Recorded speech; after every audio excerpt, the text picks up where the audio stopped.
दोस्तों, नोबेल पुरस्कार दुनिया का सर्वोत्कृष्ट और सर्वोत्तम पुरस्कार माना जाता है। ये कुल मिला के 6 क्षेत्रों में प्रतिवर्ष प्रदान किया जाता है। जैसा कि आप जानते हैं कि इन पुरस्कारों की घोषणा अक्टूबर माह में ही कर दी जाती है और इन्हें प्रदान किया जाता है प्रतिवर्ष 10 दिसंबर को। 10 दिसंबर को ही क्यों?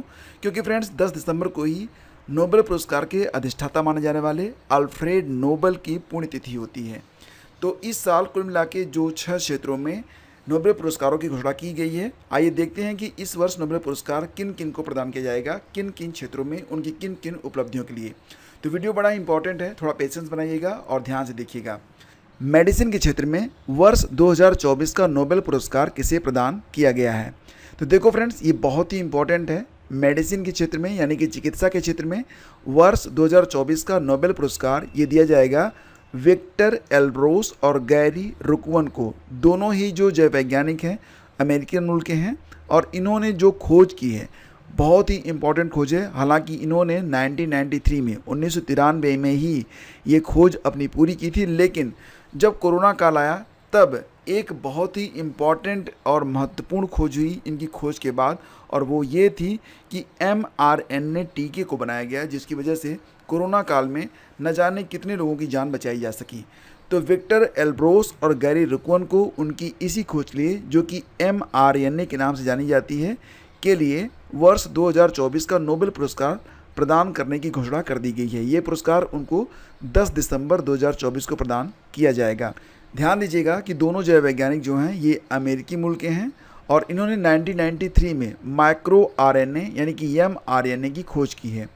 और माइक्रो आरएनए, इससे ये पता चलता है कि शरीर में कोशिकाएं कैसे बनती हैं और कैसे काम करती हैं। इंसान का जीन जो होता है ये डीएनए और आरएनए से बनता है। नोबेल पुरस्कार देने वाली समिति ने कहा कि इनकी दी गई mRNA तकनीकी से बनी कोरोना वैक्सीन के जरिए दुनिया कोरोना से बाहर निकल पाई। तो कोरोना के लिए mRNA वैक्सीन को फाइज़र, बायोएनटेक और मॉडर्ना ने बनाया था। और आपको पता ही होगा कि जो नोबेल पुरस्कार होते हैं इसके अंतर्गत लगभग 9 करोड़ रुपए की धनराशि प्रदान की जाती है, और क्योंकि ये दो लोग हैं तो इनके बीच ये धनराशि बराबर बराबर बांट दी जाएगी। आगे बढ़ते हैं, बड़ा ही इंपॉर्टेंट क्वेश्चन है, फिजिक्स का नोबेल पुरस्कार 2024 किसे प्रदान किया गया है?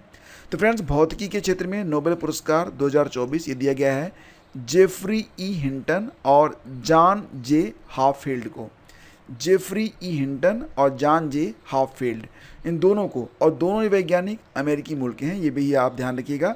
तस्वीरों में आप इनको देख सकते हैं, जेफरी ई हिंटन और जॉन जे हाफील्ड। देखो, इन्होंने जो काम किया है ये बड़ा इंपॉर्टेंट है। पूरी दुनिया वर्तमान में एआई के पीछे दीवानी है। आर्टिफिशियल इंटेलिजेंस पर आधारित आर्टिफिशियल न्यूरल नेटवर्क के साथ मशीन लर्निंग को संभव बनाने वाले फाउंडेशनल डिस्कवरीज और इन्वेंशन के लिए इन्होंने बहुत ही महत्वपूर्ण काम किया है। जेफरी ई हिंटन को एआई का गॉडफादर भी माना जाता है। हिंटन ने एक ऐसी विधि, मेथड को इन्वेंट किया है जो किसी भी डेटा में स्वतंत्र रूप से प्रॉपर्टीज़ को डिस्कवर कर सकता है। यह न्यूरल नेटवर्क के लिए सबसे ज़रूरी तथ्य है। इसके बाद आगे बढ़ते हैं, हाल ही में किसे रसायन के नोबेल पुरस्कार 2024 से सम्मानित किया गया है? दोस्तों, 2024 में रसायन के लिए कुल मिला के 3 वैज्ञानिकों को, डेविड बेकर, जॉन जम्पर और डेमिस हसाबिस को ये पुरस्कार प्रदान किया गया है। तस्वीरों में आप देख सकते हैं डेविड बेकर को फॉर कंप्यूटेशनल प्रोटीन डिज़ाइन, जबकि डेमिस हसाबिस और जॉन एम जम्पर को फॉर प्रोटीन स्पेक्ट्रम प्रेडिक्शन के लिए ये पुरस्कार प्रदान किया गया है। तो 3 नाम याद रखिएगा, डेविड बेकर, जॉन जम्पर और डेमिस हसाबिस। इसमें अमेरिकी मूल के 2 वैज्ञानिक हैं, डेविड बेकर और जॉन जम्पर, जबकि जो डेमिस हसाबिस हैं ये ब्रिटिश वैज्ञानिक हैं। ध्यान दीजिएगा कि डेविड बेकर ने नई तरह के प्रोटीन को डिज़ाइन किया है, जबकि डेमिस हसाबिस और जॉन जम्पर ने ऐसा एआई मॉडल बनाया है जिसने कॉम्प्लेक्स प्रोटीन के स्ट्रक्चर को समझने में मदद की है। प्रोटीन के एक ऐसे अद्भुत तथ्य की इन्होंने खोज की है जिसके द्वारा दुनिया एक नई दिशा में आगे बढ़ सकेगी। आगे बढ़ते हैं, अगला क्वेश्चन देखिए, हाल ही में किसे 2024 के साहित्य का नोबेल पुरस्कार प्रदान किया गया है? तो फ्रेंड्स, याद रखिएगा कि 2024 का जो साहित्य का नोबेल पुरस्कार है ये दक्षिण कोरिया की पहली महिला लेखिका हैं। इनका नाम है हान कांग।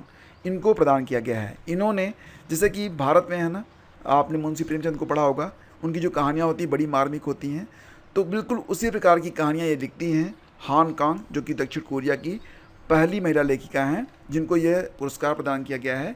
और इनकी एक बड़ी चर्चित किताब है द वेजिटेरियन, और ये किताब जो है मैन बुकर पुरस्कार इंटरनेशनल से 2016 में सम्मानित भी हुई थी। तो नोबेल पुरस्कार जीतने वाली हान कांग ये 18वीं और पहली दक्षिण कोरियाई महिला भी हैं। तो इनका जो नाम है याद रखिएगा। और आपको ये भी याद होगा कि 2023 में यह पुरस्कार दिया गया था जॉन एफ फांसे को। ठीक है, इसके बाद आगे बढ़ते हैं और 2024 का शांति का नोबेल पुरस्कार किसे प्रदान किया गया है। जैसा कि आप फ्रेंड जानते हैं कि 2024 का जो शांति का नोबेल पुरस्कार है वो किसी व्यक्ति को नहीं दिया गया है बल्कि एक संस्था को दिया गया है। और जापान की इस संस्था का नाम है निहोन हिंदाक्यो। क्या नाम है?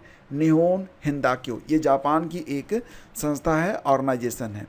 2023 में ये पुरस्कार दिया गया था नरगिस मोहम्मदी को, जबकि 2024 में ये पुरस्कार दिया गया है निहोन हिंदाक्यो को, जो कि एक जापान की संस्था है। और इस संस्था में जो शामिल लोग हैं वो दूसरे विश्व युद्ध के दौरान अमेरिका ने जब जापान पर बम गिराया था, परमाणु बम गिराया था, तो उस हमले में ये लोग जिंदा बच गए। और अब इन्होंने एक ऐसा अभियान स्टार्ट किया है, इन्होंने शुरू किया है कि पूरी दुनिया में जो परमाणु हथियार हैं वो ना तो बनने चाहिए, ना ही उनका प्रसार होना चाहिए। तो जापान की ऑर्गेनाइजेशन निहोन हिंदाक्यो को इस साल शांति के नोबेल पुरस्कार के लिए घोषणा की गई है। यह सम्मान दुनिया में परमाणु हथियारों के खिलाफ मुहिम चलाने के लिए जाना जाता है। इस ऑर्गेनाइजेशन में वे लोग शामिल हैं जो दूसरे विश्व युद्ध में हिरोशिमा और नागासाकी पर हुए परमाणु हमले में जीवित बच गए थे। इन्हें हिबाकुसा संज्ञा दी गई है, हिबाकुसा। शांति का नोबेल पुरस्कार नॉर्वे के ओस्लो में घोषित किया जाता है और बाकी सारे जो पुरस्कार होते हैं वे स्वीडन के स्टॉकहोम में प्रदान किए जाते हैं। और आपको पता होना चाहिए कि पहला नोबेल पुरस्कार 1901 में हेनरी दुनांत और फ्रेडरिक पेसी को प्रदान किया गया था।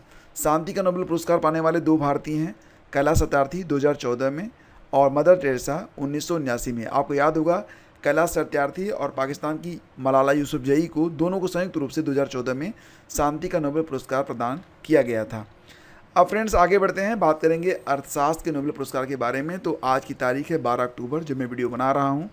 2024 के लिए अर्थशास्त्र के नोबेल पुरस्कारों की घोषणा नहीं की गई है। यह घोषणा 14 अक्टूबर को शाम को की जाएगी। हाँ, अगर आप ये वीडियो 14 अक्टूबर के बाद देख रहे हैं तो आप पहला कमेंट देख लीजिएगा, वहाँ पर आपको अर्थशास्त्र का नोबेल पुरस्कार 2024 की पूरी जानकारी उपलब्ध हो जाएगी।